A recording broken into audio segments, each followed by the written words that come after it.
Thank you, thank you. It is great to be here with you in Holland, Michigan, and I've got some good news. In 7 short days, we're going to make Donald J. Trump the next president of the United States. That's pretty fun.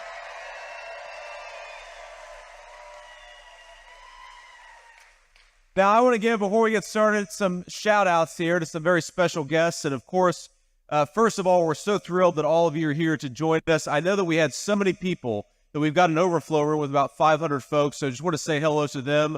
Sorry you guys couldn't get in, but get out there and vote, and let's help us win. The next time we come back to Michigan, we'll do it in a bigger venue. I want to thank, first of all, we've got Congressman Brian Mast of Florida. Brian, where are you at? Where's Brian at? Brian's backstage. Give Brian a big round of applause. Thank you, Brian. There he is right there. All right, we got State Representative Matt Hall. Matt, where are you at? Thank you, Matt, for your leadership. Appreciate what you're doing. The great Michigan GOP, Pete Hoekstra. Pete, thank you so much, man. Diane, lovely to see you. We've got members of President Gerald Ford's family here. Say hello, Ford family. Thank you guys, beautiful crew. And we've got, of course, the beautiful family. There's too many of them to name, but the beautiful family that owns this business and is hosting us today. Thank you all so much for having us. You're great people, and we're thrilled to be here.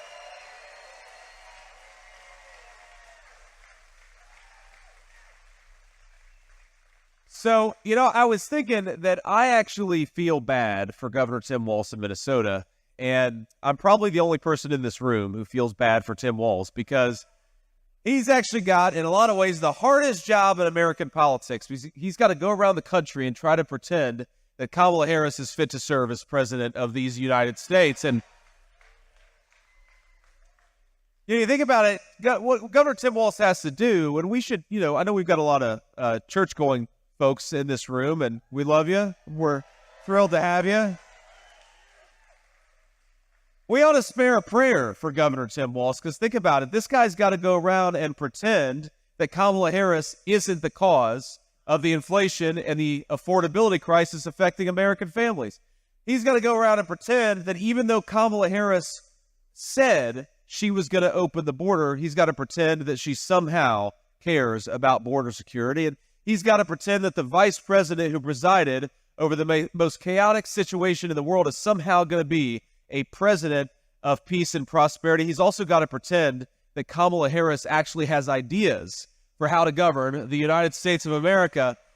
I've actually got, in a lot of ways, I've got the easiest job in American politics because all that I have to do is remind people that Donald J. Trump was the president of peace and the president of prosperity.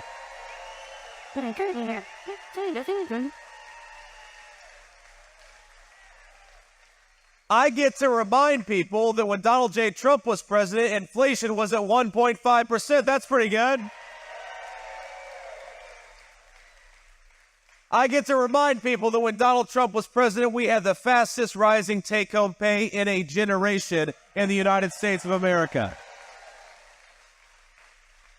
And I get to remind the American people that when Donald J. Trump was president, the border was secure and our country was safe.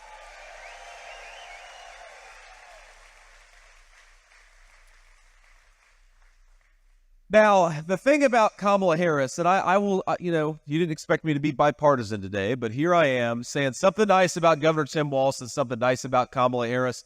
The thing that she does have going for her is that every time she does an interview, I think that we gain about 100,000 votes for the Trump ticket. And And the reason is because Kamala, when she doesn't have a teleprompter in front of her, she actually sometimes, by mistake, will tell the truth. Because the entire narrative of Kamala Harris's campaign is that she has nothing to do with the policies of Joe Biden, even though she's the sitting vice president of the United States. The narrative of the Kamala campaign is that she had nothing to do with the rising inflation, even though she cast the deciding vote on trillions of dollars of new spending. Even though Kamala Harris came into office bragging that she was going to undo Donald Trump's border policies, she has got to somehow convince the American people that she had nothing to do with it, even though there's clips of her on TV saying that she wanted to undo Donald Trump's border policies. So that's the truth about Kamala Harris. Kamala Harris is more of the same, more of the broken border policies, more of the unaffordable groceries and unaffordable housing, more of the broken leadership. And I think that we ought to say to Kamala Harris, you are fired. Go back to San Francisco where you belong. We want a real president.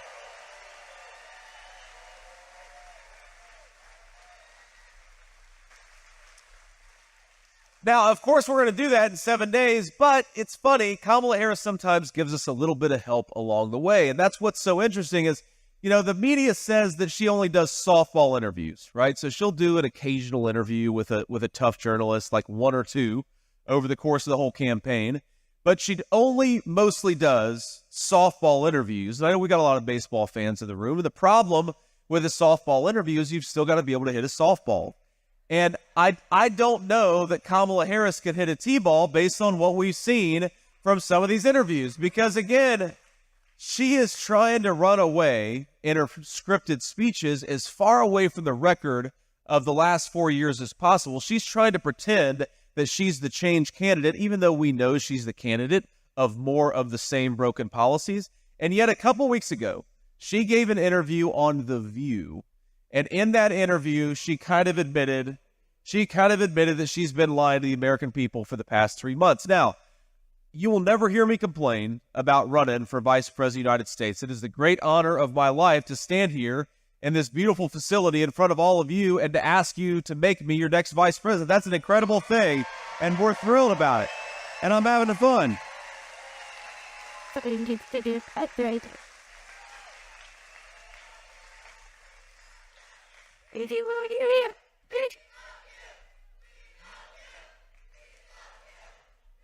Thank you. I love you too. Ladies, beautiful. Thank you all. Well, look, here's the one complaint that I'll make is that sometimes as an act of public service, I will watch Kamala Harris on programs like The View so that you don't have to. It's what I'm willing to do. This is a life of service that I've chosen. And a couple weeks ago, she gave an interview that I think really actually blew up her entire campaign because the interviewer said, what would you have done differently over the last 4 years? And Kamala Harris says, well, nothing comes to mind. Now think about this. She's been running away for the last 4 years, her entire campaign, but in one 15-minute segment, she said nothing comes to mind that she would do differently from Joe Biden. Now, I will say, in her defense, that could very well be the slogan of the Harris-Walz campaign. Harris-Walz, nothing comes to mind, because when she...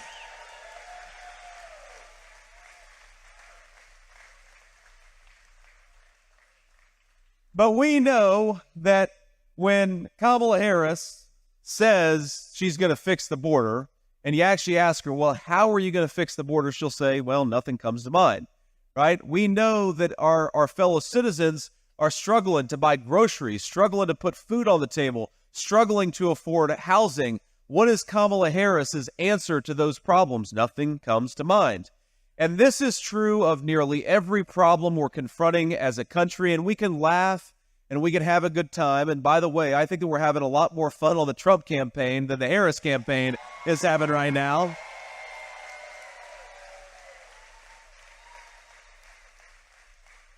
But we're also talking about some very deadly serious business, because unless we give the American people a leader who is fit to serve this great nation, I believe that the American dream is going to become more and more out of reach. And that's ultimately what this election is about. Let's just talk about a few issues here and how Kamala Harris has failed our citizens. Number one, we're, of course, in the great state of Michigan, one of the proudest automobile manufacturing places in the entire country, but even the entire world.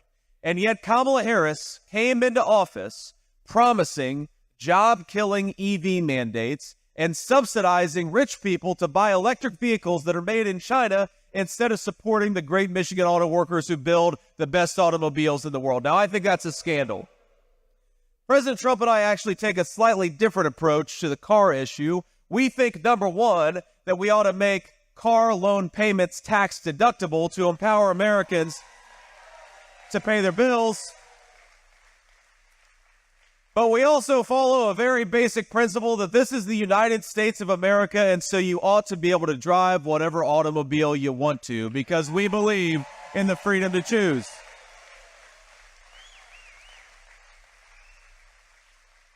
We've already seen multiple automobile plants just in the last couple of years headquartered in this great state that have shed hundreds or even thousands of jobs. I believe Stellantis laid off about 2,500 workers. I believe Ford has laid off about 1,500 workers. The Michigan automobile manufacturing industry is suffering because we've got a leadership who looks out for Chinese-made EVs but doesn't look out for Michigan auto workers. And I make you a promise, when Donald J. Trump is back in the White House, Michigan auto workers will have a friend and a fighter in the Oval Office. We're going to make Michigan car making great again.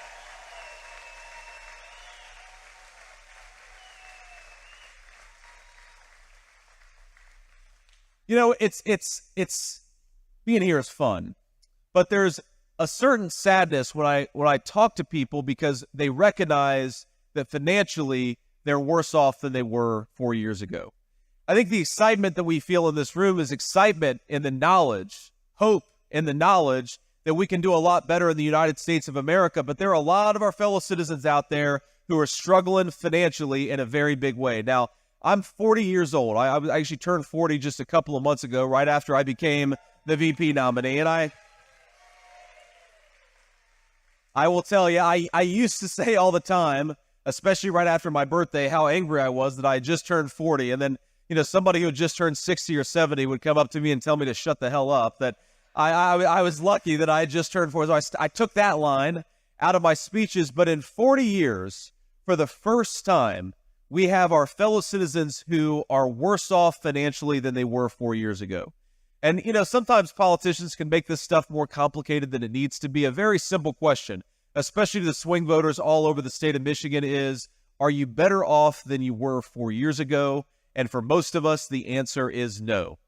So here's a very simple proposal. Rather than doubling down on the failed policies of Kamala Harris, let's go back to the strong leadership, the prosperous leadership of Donald J. Trump, and let's unleash.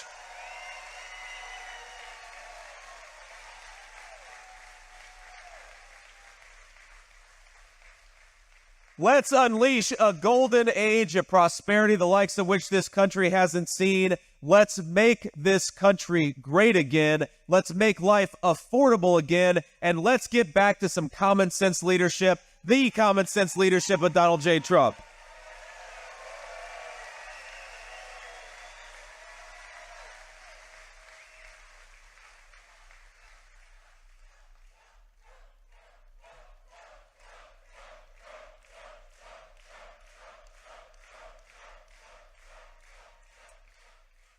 So for the swing voters at home, I just want to walk through a few of the ways in which things have gotten much worse for the common people of our country.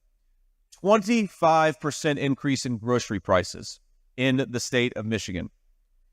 The cost of living overall is up more than 20% in the state of Michigan. Inflation under Kamala Harris has cost the average Michigan family $29,000. And at the current pace, it's costing the average Michigan family over $1,000 a month. Think about this. You're paying more than $1,000 a month just to afford the basic necessities, the things that you could have afforded for much less when Donald J. Trump was president of the United States. Home prices in Michigan are 41% higher under Kamala Harris's leadership. And importantly, and this one really worries me because this suggests our fellow citizens are hurting, credit card delinquencies are up over 9% in this country. That means a lot of our fellow citizens cannot afford to pay their bills. So, for a lot of the folks at home, the people who are watching the clips, it's very, very simple.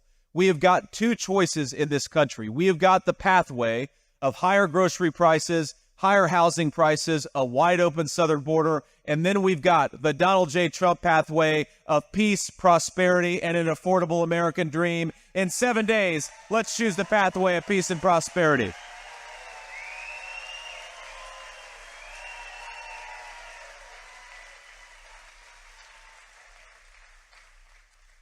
Yeah, I want to tell you a little bit about my own background here because I think it illustrates some of the frustrations that a lot of folks are feeling. I was raised by my grandmother. My mother struggled with opioid addiction for a big chunk of my early life, and I'm proud of my mom because she's about to celebrate 10 years clean and sober, which is a great blessing for my family. Thank you.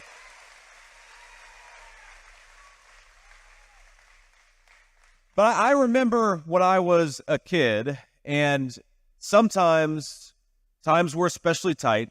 And I remember sometimes my grandmother, I called her Mamaw. Mamaw would say, we just don't have enough money and it's a little too cold tonight. We're going to throw a few extra blankets on the bed. We're not going to turn on the heating tonight. And I know there are a lot of Michigan families, and I know it gets even colder in Michigan than it does in my home state of Ohio. A lot of Michigan families who are going to be worried about whether they can turn the heat on in the middle of a cold winter night. And I think that's a disgrace. We've got the richest and most prosperous country in the world. And right now, we've got a vice president who would rather buy oil and gas from tin pot dictators all over the world. I say we make energy more affordable for American citizens. We drill, baby, drill, and give everybody the right to turn on their heat in the middle of the night.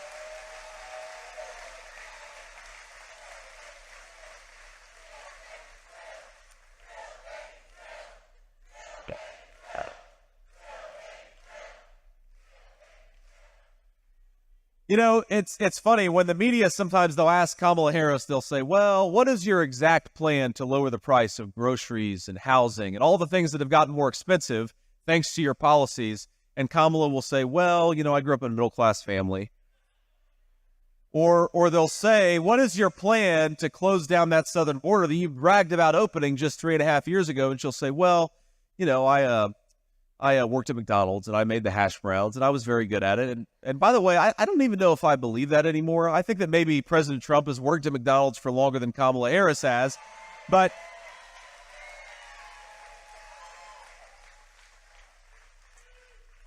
what does it say about Kamala Harris? And what does it say about the kind of vice president she has been and the kind of president she would be that she cannot answer simple questions about what she plans to do as president of the United States?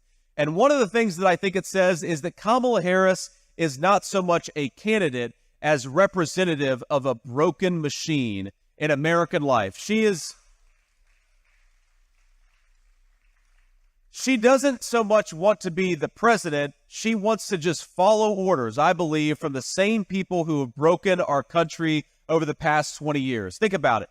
How can Kamala Harris, who is a member of the political party that has governed this country for the past 20 years with the brief interruption of 4 years of Donald Trump's leadership, how is it possible for her to stand on a stage and blame Donald J. Trump for the very things that she has done? You do that when you don't have any ideas, and you do that when you have no idea what you want to do as president of the United States. And set to the side any policy disagreements that we have with Kamala Harris. I am terrified about having a person like that sit in a room with Vladimir Putin and Xi Jinping if she cannot answer friendly questions from the friendly American media. How can we possibly expect her to negotiate on our behalf in front of the world's worst people? We can't.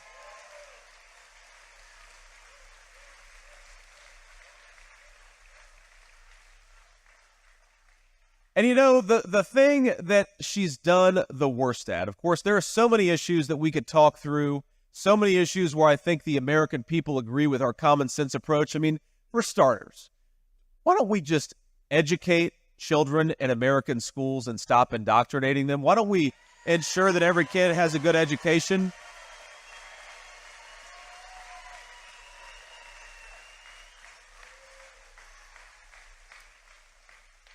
When we've got $1.7, $1.8 trillion deficits every single year, why is it that Kamala Harris wants your tax money to fund sex changes for illegal immigrants? That's pretty crazy.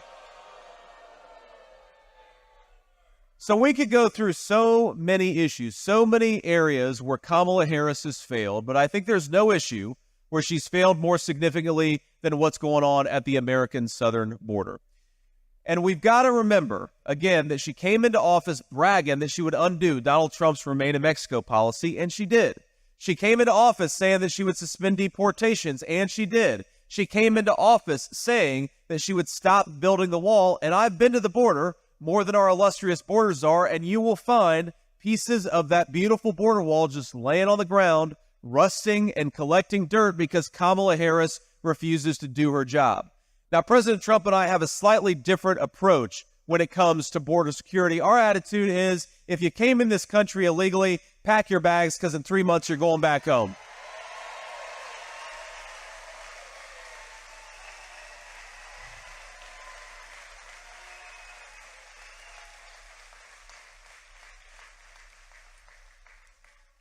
There are 425,000 illegal alien criminals in the United States of America today. That's 13,000 of them are murderers, and then, of course, a lot of other criminals beyond that. You know, that's more than twice the size of the United States Marine Corps, people who shouldn't be in this country who have committed violent crimes.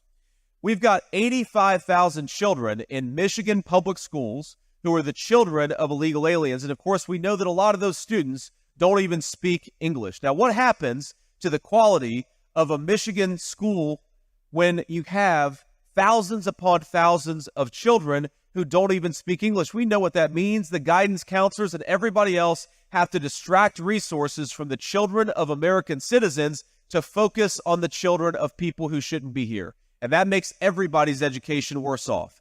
We know that hospital wait times in the state of Michigan have skyrocketed because we've got illegal aliens at our emergency rooms getting health care and getting put in line in front of American citizens. And I don't begrudge, by the way, any illegal alien for wanting a better life, for wanting to have a good life in the United States of America. But number one, you've got to come through the proper channels and you've got to come in the right way.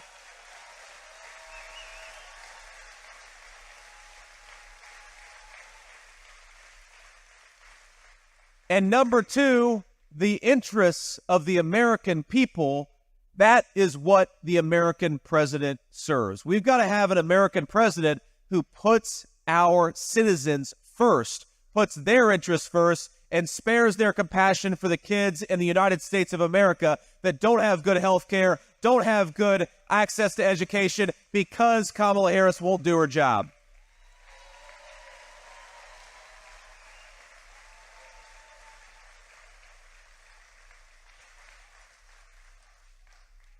Illegal immigration costs the state of Michigan. Now, I'm not talking about federal money because there's a lot of federal money between Medicare fraud, Social Security fraud going to illegal aliens, and certainly we know the housing and welfare benefits that illegal immigrants collect. Michigan is spending $1.1 billion per year to deal with the border crisis of Kamala Harris. And I think in so many ways, this election is very simple. It's a very simple principle that when Donald Trump was president, things were going pretty well. And now that Kamala Harris is running the country, things are going pretty poorly. So I'd like you to think about it in this way. Kamala Harris, when we're talking about the border, Kamala Harris broke it, and Donald Trump will fix it.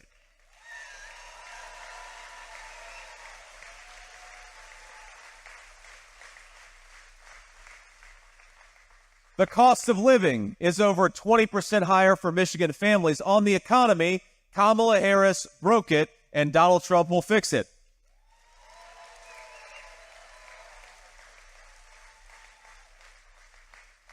We've got a record number of our people dying of fentanyl overdoses that was imported by the Mexican drug cartels. I think that we ought to use the U.S. military to go after those drug cartels and stop the flow of this poison into our country.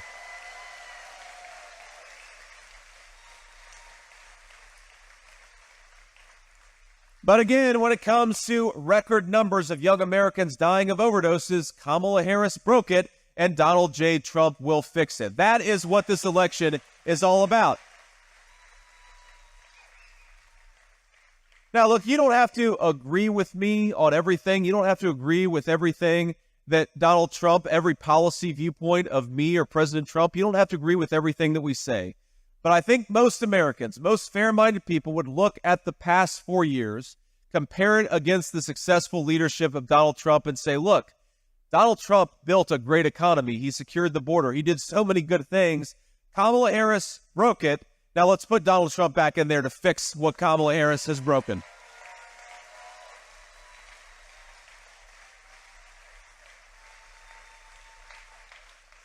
Now, I want to say just a couple more things before we turn it over to a few folks from the media to ask some questions, and of course, I'll answer them. One thing that tells me that Kamala Harris's campaign is going poorly is how she has decided to go after her fellow Americans down the stretch. And I'll tell you, when I was at Madison Square Garden a couple of days ago, it felt like a celebration of the United States of America. It was an incredible, incredible thing to watch.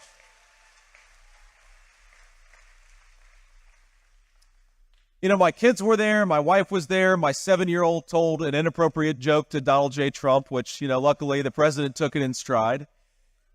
We had great singers. We had American business tycoons. And of course, we had our favorite president. And it just felt like a lot of people were thrilled to be there to celebrate the United States of America, our history, and most importantly, what our future could hold if we fix the broken leadership. That's all that Madison Square Garden was about a couple years ago. Sorry, I mean a couple days ago. But here's what Kamala Harris and her team have decided to do over the last couple of days. They've decided to compare Donald Trump's rally in Madison Square Gardens to a literal Nazi rally almost 100 years ago in this country. They've done it. You can go watch the clips yourself.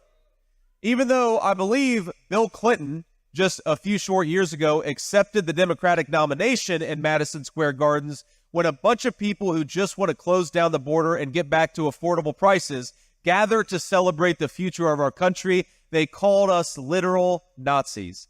That is the Kamala Harris strategy down the stretch. And I want to ask a couple of things. The first thing I want to ask is for us to not take the bait. And here's what I mean by this. I asked for this. Donald J. Trump, he asked for this. But our fellow citizens, whoever they're ultimately going to vote for, we love our fellow citizens and we want Trump to be president so that they can have a better life.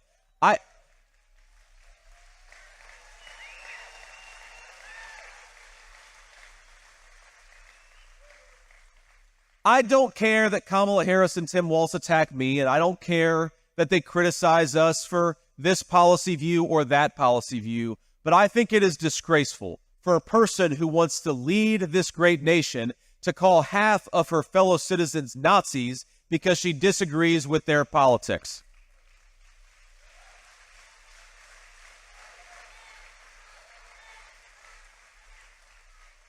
At Madison Square Gardens, and I assume that Kamala Harris doesn't know that, at Madison Square Garden that night, there was a 94-year-old Holocaust survivor who is about as MAGA as it gets, and he was there to support Donald J. Trump. How dare Kamala Harris call that brave man a Nazi?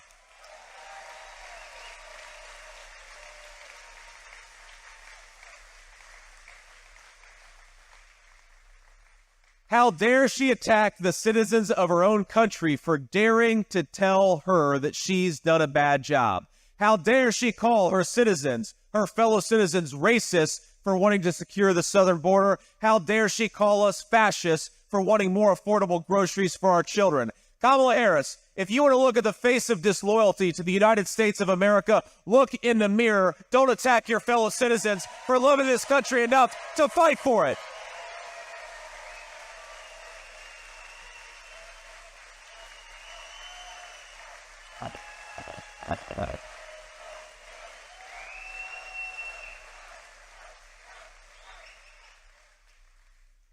One final request I want to make, and Pete Hoekstra would be mad if I forgot this part. In some ways, it's the most important part, because as fun as this is, And importantly, as much as we've got important work to do, we cannot do that work unless we get Donald J. Trump and me and a lot of our other candidates over the finish line. So I want to make 3 requests of you. 3 requests. First of all, I want you to go to this website called swampthevoteusa.com. And I'll repeat it, swampthevoteusa.com. Check about where you can get a ballot, where you can vote early, check your polling location, and use every method that you can to get out there and vote. Whether that's before Election Day or on Election Day, we've got to bank as many votes as possible because we want to swamp the vote as much as possible. Make this thing, as President Trump says, too big to rig. And swampthevoteusa.com is where we get the information.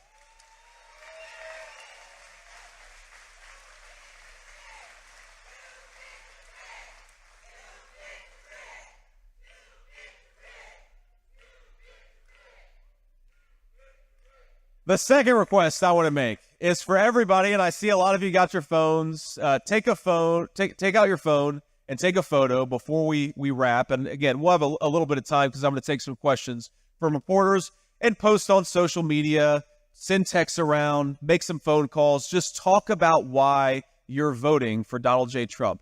Because as much as Kamala Harris and her allies in the corporate media, they're never going to tell the truth about this campaign. You know who can't tell the truth? All of us. So let's get out there and tell that truth for the next 7 days. And the third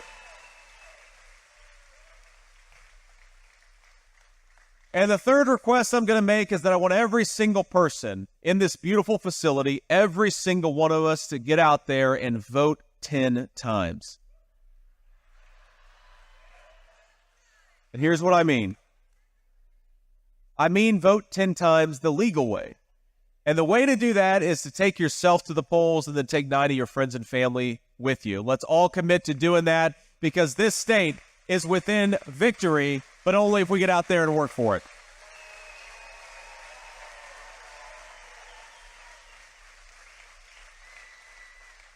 So let me take a few questions from the reporters, and then I'll leave you all with a final thought. But I really appreciate y'all being here. And now, we'll do what Kamala Harris refuses to do, which is just take questions from the American media. Sir. Yeah, Senator Vance, Sam Lancer from Fox 17, the local Fox affiliate here. This area of Allegan County is traditionally votes Republican. And when you were most recently here at the Berlin Raceway in Marne, that is also an area here that's traditionally Republican. Is that the strategy of your campaign kind of in this final stretch here in this part of the state to kind of energize, more target specifically, your voter base? No, I think our strategy is we want as many people out there, just to put it very simply. This is going to be like a John Madden football commentary. You remember John Madden? He'd always say, well, the Bengals really need to score more points than the Eagles to win this game. It's like, all right, thanks, John. Our strategy is to get as many votes as possible from wherever we can get them. It's very simple, actually. And look, yes, we're in an area, obviously, with a lot of loyal Republicans, but we're also, I guarantee there are a lot of Democrats and independents in this room who are sick of the garbage and want to get back to common sense. So we're going to get everybody to the polls. But if you look at just where I've been in Michigan over the last couple of weeks, where President Trump has been in Michigan, I mean, I was in a couple of pretty blue or at least purple areas of Wisconsin yesterday. The president and I are going everywhere. We're going to the urban areas. We're going to the suburban areas. We're going to the rural areas because we think that every vote of every American citizen counts, and we just want people to have a better life. It's very simple. That's the message. The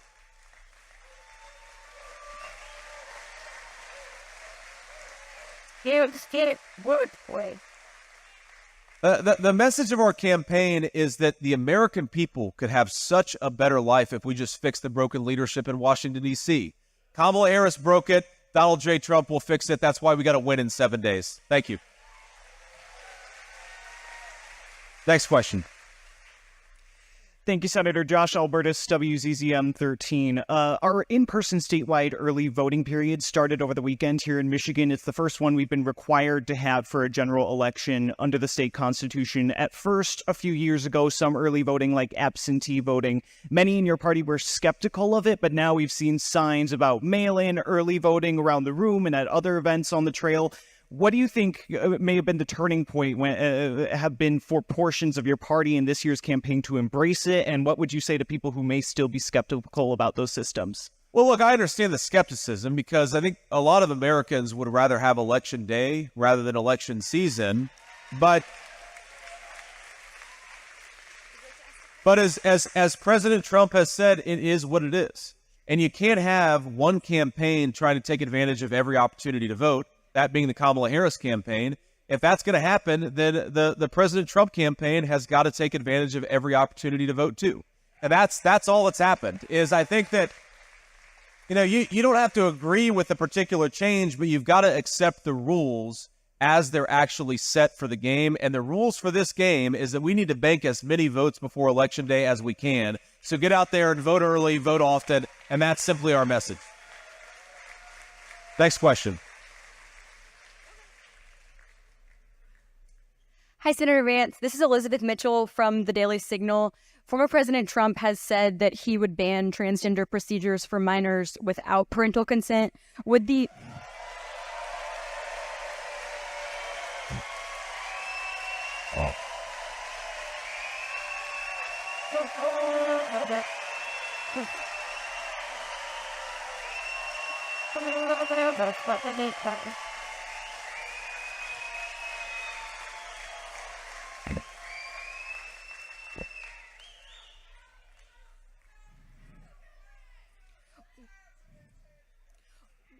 Would the Trump-Vance administration consider banning sex changes for minors in all cases with or without parental consent?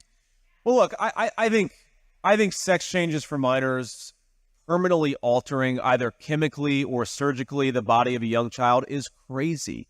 I can't believe that we do this. I really can't.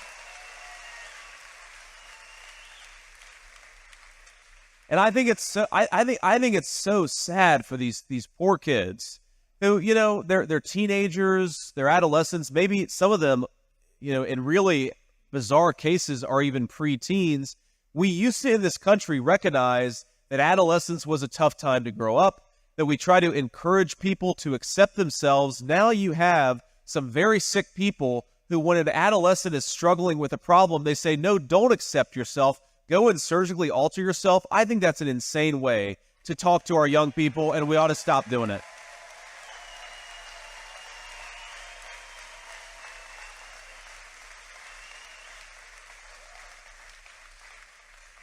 We'll do one more question. Senator Vance, Rick Alvin at Wood TV. Across the 7 battleground states, you and Donald Trump lead. But many of those states, at least 5 of those, are below single digits. Sure. 0.3, 0.8 in the state of Michigan, 0.2. It's one of the closest races that I've seen in a long time covering presidential races. How concerned are you that those margins are too small and hard to defend? I am extremely concerned that those margins are too small, which is why I'm here telling everybody to get out there and vote as much as you can. Get your friends and family to the polls. This is not... It raises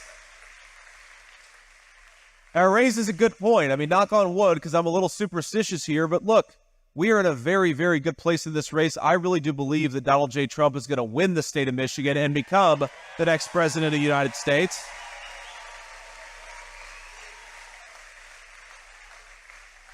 But it's not going to happen unless we work for it. And I do worry a little bit about my fellow Republicans. But again, we've got the Big Ten Common Sense Coalition. So when I say my fellow Republicans, I mean also the independents and Democrats who are voting for this ticket.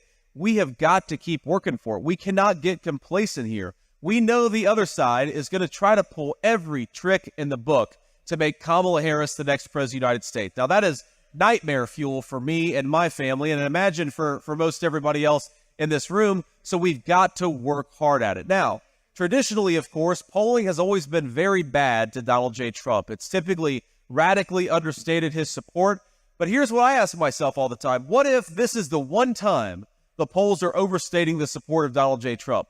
You don't want to be the person who could have been the difference between President Trump and President Kamala Harris and to have forgotten to vote. So get out there and vote. Let's do this thing. Don't leave it to chance.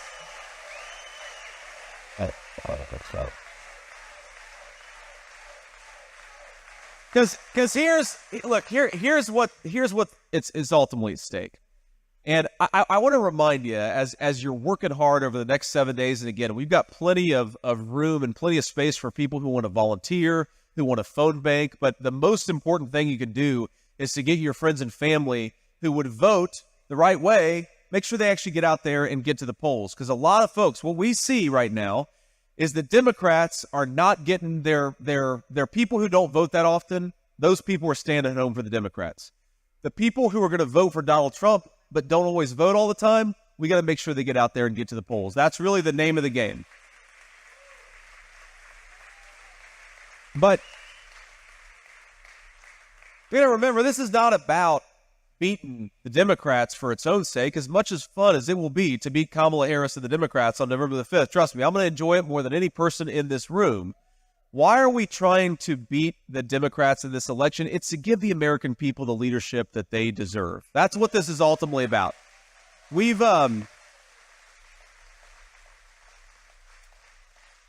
I've met a lot of people on the campaign trail in the last few months, and I've bet there are a lot of stories that have really stuck with me, but there are a few things that I want to point out to you to try to maybe give you a little bit of a reminder about what we're fighting for here. So I was in Valdosta, Georgia a few weeks ago. It was actually before Hurricane Helene hit, and the hurricane hit Valdosta pretty hard.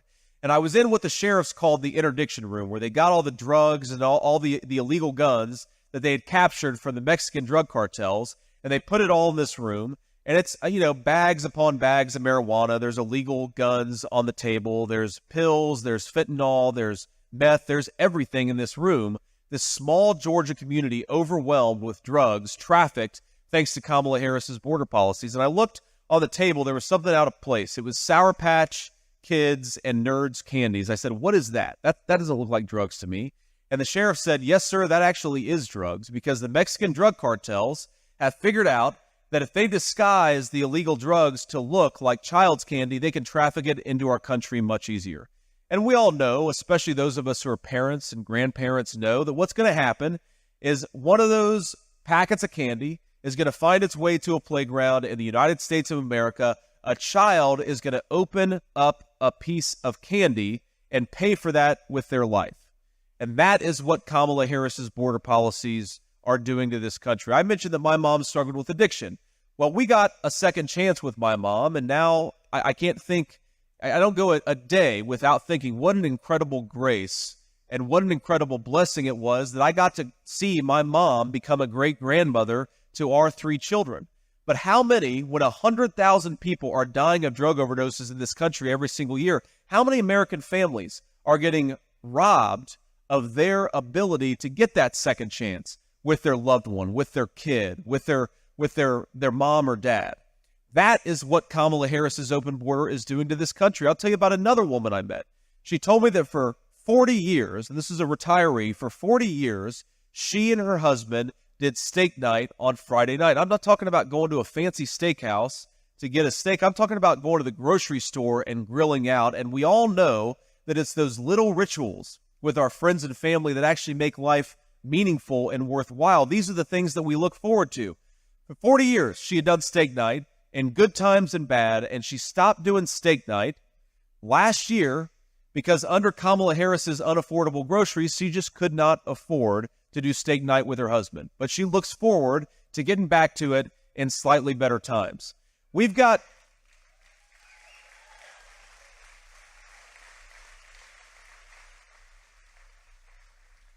our fellow citizens are losing their loved ones to drugs that are coming across the southern border. Our kids are growing up in communities that are less safe. Our retirees are unable to afford family rituals like steak night because of the broken leadership of Kamala Harris. What we get an opportunity in 7 days, my friends, is to give the American people a president who will fix what Kamala Harris has broken. We got 7 days to go. Let's get it done. God bless you guys. Thank you for having me. We'll see you soon.